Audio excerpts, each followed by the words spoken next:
Hey guys, I finally have a minute to hop on here while everybody is asleep and kind of share with you my labor story. It was so crazy, so fast, just I had zero time for anything, and so now here we are 10 days postpartum. This here is little Gerard James, and he was born on the 4th of December, which labor started Sunday. He was born Monday, but it was in a very short period of time, so I'll get to that in a minute. I'll start from the beginning. It was Sunday morning. We went to Mass. I was talking to some of my friends afterward, and they were like, "Still no baby?" I was like, "No, but you know, I've been praying for a fast labor, and I've been praying for him, like I was praying for him to come on time or even a couple days early." And so obviously that did not happen. He was born after 41 weeks, but on Sunday I had the realization. I was like, you know, I've been praying for both of these things, but maybe they both can't happen. So God is giving me the one that like I needed more. And so I had in my mind, I was like, well, maybe if he's not coming on time already, that's passed. Maybe what I need more is like a quick labor. I just didn't realize how quick God would give it to me. So anyway, after church, we got home and kind of had breakfast, just hung out. And I was like, you know, I don't know that baby's sitting in the exact right position. I think I'm going to do a full mile circuit, because I had not done a full mile circuit, like the whole 90-minute circle. I kind of had done like an abbreviated version of it. So that afternoon I did the whole thing. Well, I guess kind of. I didn't do the first 30-minute inversion because it was just hard for me to be in that position. So instead, I just did like off the couch inversion like I've been doing. So I did that for like a minute, and then I did a 30-minute relaxation type thing, exaggerated side lying. I did it in bed, and I actually ended up doing it more for like an hour because I almost fell asleep in that 30 minutes and I just could not get up. So I did exaggerated side lying for like an hour-ish. And then when I finally got myself out of bed, you do 30 minutes of movement basically. So you could do hip circles, you could do ball, like swaying on the ball. You can do walking sideways up the stairs or curb walking. I did a mix of all of those things because doing a half hour of just one of those things seemed like a lot to me. So I started on the ball and did some hip circles, and then I went up some stairs sideways, then I went outside and did the curb. I just did that in a circuit for 30 minutes. After that, nothing happened. I didn't have any contractions. I didn't have anything going on. I was just like, okay, well, that was relaxing at least. So basically, time went on. We had dinner, a normal dinner with everybody. My husband had, I think he had a soccer game that night. Did he have? Yeah, I think he had a soccer game that night. So he went to his game. And so while he was there, I was like, well, I'm gonna try to pump a little bit. I had been doing that, you know, every once in a while, on and off. And my midwife said I could do like 15 minutes at a time. So I did some on one side, some on the other. And when I was doing that, I did get a couple like contractions, as I have previously, but then they don't turn into anything. You have contractions when I'm doing that, and then as soon as I stop, they stopped. So basically that happened, they stopped. I mean, it was like a contraction, then 10 minutes later I had a contraction, finished, and I didn't have another one, but a couple minutes later I had one. So it was like 10 minutes between and then 8 minutes between or something like that. Then my husband got home, they had stopped. He was like, any labor news? I was like, no. Had a couple Braxton Hicks while I was pumping, but they're gone now, like nothing to report. And he was like, okay, I guess it's not gonna be tonight then, because typically like I will go into labor at night and then they'll be like, you know, mild through the night, wake up in the morning, like labor has started. Previously with my first, I had the baby by 8 p.m. that next night. With my second, I had her by like 5 or 6. And then with my third, I had her like by 2 or 4. So it had been like creeping up a little bit. So I thought I'd maybe go into labor at night, go the next day and maybe have this one around, you know, like noon or something. That was my thought. So anyway, I was like, nope, no update. Guess it's not tonight. Maybe we'll go into labor tomorrow night. Sorry, one of my girls woke up. Anyway, Dan got home around 9:30, told him nothing was happening. So we went upstairs, we got ready for bed, watched TV, turned off TV probably around 10:30, 11, I wanna say. He went straight to bed and I just like couldn't sleep. I feel like I just had a feeling that maybe I was gonna go into labor because I wanted to, or like I just felt like I was going to. My dad had told me, I saw him 2 days prior and he was like, you know, the 4th is a good day to have a baby because that was his dad's birthday and he just passed in the last couple months.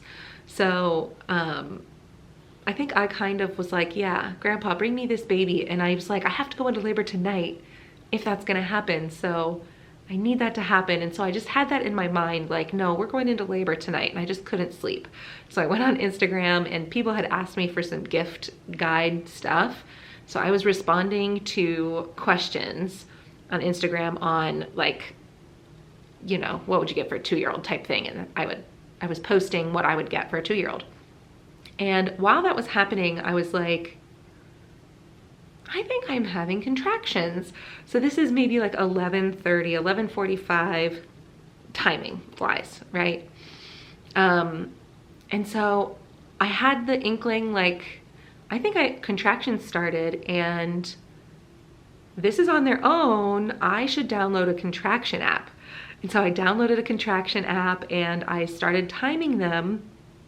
And I was like, like, this is interesting. Like, these are happening every 3 minutes or so, like 3 or 4 minutes, between 3 and 4 minutes. I was like, well, this can't be real labor then, right? Like, those are too fast and like, it just didn't seem right.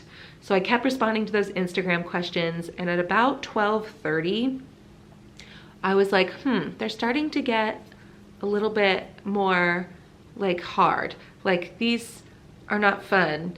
I think I need to go to the bathroom. And so I was like back and forth between the bathroom and I was like kind of starting to panic almost because they were getting intense really quickly. And so by 12:37, I know that time because I can check it. I texted my midwife and I was like, hey,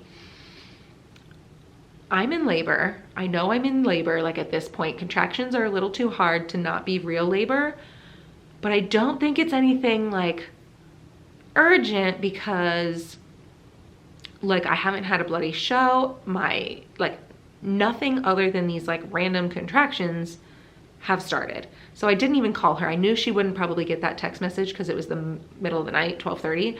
But I wanted to like send it to her in case it was like the real thing. I wanted to at least like cover my bases, right?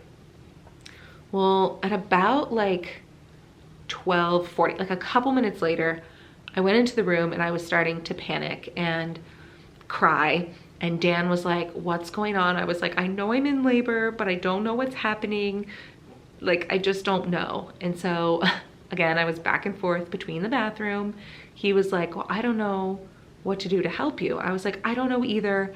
This can't be like happening soon. Like, they just started, but they're coming so fast. They're like every 3 minutes. I just don't know what to do. Like, I don't know if I should call Wantina because that's our midwife, because it hasn't even been an hour that like these contractions have started. Like, I feel like I should at least have contractions for an hour before I call the midwife. But I don't even know if these are real. Like, I haven't had, my mucus plug hasn't dropped, my bloody show hasn't happened. Like, I feel like this is just like some crazy thing. Like, I don't know. So finally around 1, I want to say, we called. Dan was like, no, the sounds you're making, like how hard these are for you. Like, I feel like we should call her. So he called her and she was like, you know, if this is how you sound, like, I feel like maybe I should just come. If it's nothing, I can go home, but I'd rather like just come and be safe than sorry. We were like, okay, which I felt bad about because it was like the middle of the night. Anyway, things progress and like it's a blur, kind of. I mean, contractions were happening, I went in my room. I was trying to like remember in my head, okay, when you're at like labor, what opens the pelvis? Okay, I need to like, you know, move my body this way or whatever. I was like trying to do these. I was very hands off from Dan, which typically I want him doing counter pressure. I want him like right there with me. And for this one, I was just like, I know what I need to do with my body. Like I need to like do this. And so I was like putting my body in this. I was like over my bed and my water broke. And Dan is like texting the midwife, like her water broke. And then the next contraction, his head was coming. And I was like, oh my gosh, Dan was like, I need to go get some. I was like, don't you dare leave. And so there's his head and Dan starts panicking because he's like, oh my gosh, we're about to have this baby and the midwife isn't here yet. And then the next contraction, baby was out, Dan delivered him, and immediately we're on the phone with my midwife, like, he's out, he's not crying, what do we do? And she was like, well, hold on, rub him. He hasn't been out for like even a minute. Sometimes it takes them a second to cry. And like as we were talking to her, he started crying. But it was like, you know, we were not prepared for an unassisted birth. We were not prepared for how fast he would come. It was literally 2:05 he was delivered. So from the start of like things, you know, 11:45 midnight to 2:05 was how long my labor was. Just so incredibly fast. She was on her way as we were calling her. She probably got there at about 2:20, so 15 minutes later. And we are just, you know, with this little newborn baby trying to figure out like, okay, what should we do? And it was just, it was crazy. It was crazy. But she got there. Everything was totally fine, thankfully. She checked me out, checked the baby out, checked all the things out, made sure we were all set up postpartum and just what we needed. And basically baby was born in our room by the light of a Christmas tree. And it was beautiful. And I just held him in bed looking at this beautiful Christmas miracle that arrived so crazily, so quickly, so unexpectedly, just like it's just insane. So since then, we are doing well. My biggest problem is that the kind of hemorrhoid situation that I was dealing with in pregnancy just got so much worse giving birth. And so that has been what I've been struggling with the past 10 days. The last 2 days, it has gotten better. I can sit now, which is great. He had lip, tongue, and cheek ties too, which we were able to get revised on Monday. So nursing was really a struggle. That whole first week, I was just in bed thinking, I don't know how we could ever move into a normal routine again. Like this just feels so impossible to have a newborn and 3 other kids, and just I'm so tired, I'm emotional, I'm hurting, I'm in pain. And finally in the last 2 days, it feels like, okay, I can do this. This is okay. I'm feeling so much better. He is nursing better. I have more energy. I am able to move around a bit. The girls are helpful. Like it feels possible again, thankfully, at like 10 days now postpartum. And so that's kind of where we are now, and my labor story. So I probably didn't cover something. He was born on my grandfather's birthday. So that's where his middle name comes from, after my grandfather.